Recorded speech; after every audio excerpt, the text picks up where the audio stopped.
नमस्कार शेतकरी दादा. नमस्कार. नाव सांगा. सोपान गंगाधर उंदळी. आता या शेतकरी बंधूंचा 29 जुलैला आपण व्हिडिओ बनवला होता. हो. सकाळी काय त्या दिवशी काय करत होते? फवारणी. हो. आता या जितकं शेतकरी बंधूंना तुम्हाला हिरवगार दिसतंय तितकं यांचं क्षेत्र आहे. खालून पिवळं, पाठीमागून तिकून हळद आहे ती पिवळं, वरून हळद आहे ती पिवळी, इकडे जागेवर है ना. 29 तारखेला फवारणी केलेली. त्यानंतर काय काय बदल वाटले? हळदीमध्ये वाढ झाली आणि हिरवेपणा बी आला आणि थोडं ते करप्या बी कमी वाटले. काय काय कमी वाटेल? कसं कमी वाटेल? तिथं दाग दिसत येणाऱ्या पानाला दाग दिसेना आणि आता हे बघा. वाढ बी झाली आणि हे- ते हे- हे- हिरवेपणा आहे. आता हा शेतकरी बंधूंनो फवारणी करताना नेमका निघालेला करपा कळी काढा.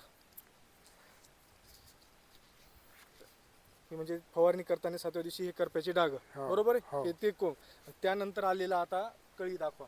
ही आज निघालेली कळी घ्या. कापा दिला वर घ्या थोडं. तिचा पहिला करपा पहा त्या पानाचा. आणि हे बघा. याच्यात नाही. आहे डाग. नाही. उलटा दाखवा परत. नाही.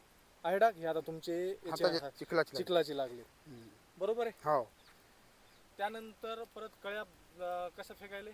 चांगले वाढ झाली. हा हा कळ्याचं सगळे पोंग्यामध्ये आली. हा हिरवेपणा बी झालाय. हा हा बर बर बर. जबरदस्त हो, आहे हो. रिझल्ट. जबरदस्त आहे. आणि परत आता 1 महिना तर येणारच नाही. नाही. तर शेतकरी बंधूंनो विनाकारण 5-5, 6-6 फवारण्या करण्यापेक्षा एकट्या एक्स्ट्रीम आणि पीक शक्तीने पूर्णतः करपा कंट्रोल होतो. तर विनाकारण पैसा खर्च करत बसू नका.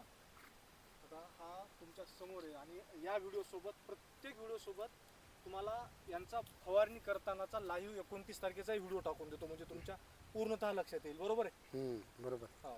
बाकी शेतकऱ्यांना फवारायला पाहिजे. हो. चालतं. तुमचा मोबाईल नंबर सांगा एकदा. माझा नंबर आता ते लक्षात नाही. मला सांगा. बर बर बर बर. बाणाजवळ घे. चालतं.